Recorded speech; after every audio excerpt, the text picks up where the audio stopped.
প্রচণ্ড পরিমাণে গরমের মধ্যে বের হয়েছিলাম। কিছুটা পথ যেতে না যেতেই বৃষ্টি, আবার কিছুটা পথ যেতে না যেতেই আবার রোদ। জায়গায় জায়গায় বৃষ্টি, জায়গায় জায়গায় রোদ, এমন দৃশ্য নিয়েই থাকছে আজকের ভিডিওটি।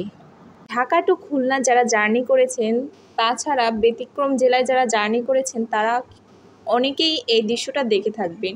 কিন্তু আমার এই ভিডিওটার দৃশ্যটা একটু ভিন্ন, কারণ জায়গায় ছিল বৃষ্টি, জায়গায় ছিল রোদ। আপনাদের সেই দৃশ্যটাই তুলে ধরার চেষ্টা করব। আশা করি আপনাদের ভিডিওটা ভালো লাগবে। প্রথমেই চলে এসেছিলাম আমরা আমাদের স্বপ্নের পদ্মা সেতুর টোল প্লাজায়। এটার দৃশ্য কিন্তু মনোমুগ্ধকর। এইখানে এত পরিমাণ রোদ, কিন্তু এইখানে গাছগুলোর জন্য এই দৃশ্যটা অসম্ভব সুন্দর লাগছিল। রং বেরঙের ফুল গাছ দিয়ে দু রাস্তার পাশে সারি সারি এই লাইন গাছেরগুলো দেখতে আমার কাছে মন চাচ্ছে যে এখনই হাত দিয়ে ফুলগুলো ছিঁড়তে পারলে হয়তো আরও ভালো লাগতো, কিন্তু না, গাছের ফুল গাছেই সুন্দর। তারপর সামনে যেতে এমন একটা নদী, এই নদীটার নাম আসলে আমার জানা নেই, আপনাদের যদি জানা থাকে তাহলে একটু কমেন্ট করে জানাবেন। তারপর এই যে গাড়ি যাচ্ছিল, এই দৃশ্যটাও ক্যাপচার করলাম, কিন্তু দেখতে খুব ভালো লাগছিল যেহেতু দুই রাস্তার সাইডে এমন সুন্দর সুন্দর ফুল গাছ লাগানো ছিল, সেটা কিন্তু আমাদের মন একেবারেই কেড়ে নিচ্ছিল। রাস্তা যেতে না যেতেই মনে হবে যে এই গাছগুলো আপনাকে হাতছানি দিয়ে ডাকছে, আপনাকে ডাকছে। তেমনিভাবেই আকাশের দিকে তাকালে মনে হবে যে আপনাকে আকাশও হাতছানি দিয়ে ডাকছে, কারণ আজকের ওয়েদারটা কিছুটা মেঘলা, কিছুটা রোদ। জার্নির পথে এমন দৃশ্য দেখলে কিন্তু মন এমনিই ভালো থাকে, তার সাথে শরীর তো। তারপর আমাদের বাসটা কিছুক্ষণ থামিয়ে নিয়েছিল, আর আমি এই দিকে শসার দিকে চেয়ে ভাবছিলাম যে মানুষ কী ধরনের ব্যবসা করে। আসলে ব্যবসা তো অনেকভাবেই করা যায়, যদি হালালভাবে করা হয় তাহলেই বোধহয় ভালো। আর এই লোকটা কত সুন্দর ব্যবসা করছে। অনেকে দেখে হারামভাবে ইনকাম করে, সেই টাকা থাকেও না।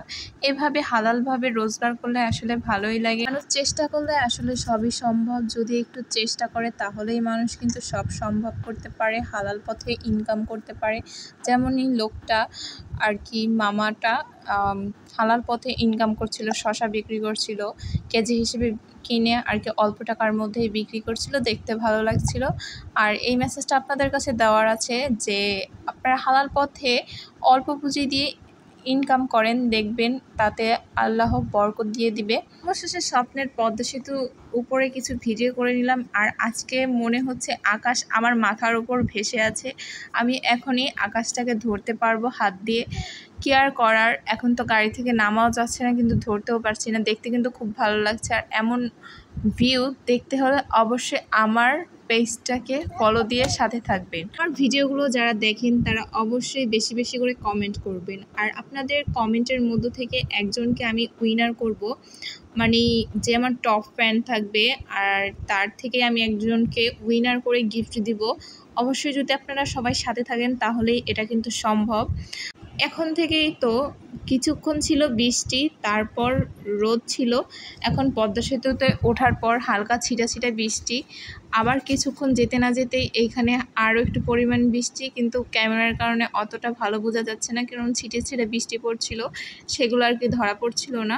তারপর সামনে যেতে না যেতেই আরও বেশি পরিমাণে বৃষ্টি। এই দেখুন, কি আর বলবো। খুলনায় এসে দেখলাম একটা বিষয়, যে খুলনাতে তো কোনো বৃষ্টির চিহ্নই নাই। এটা কিভাবে সম্ভব?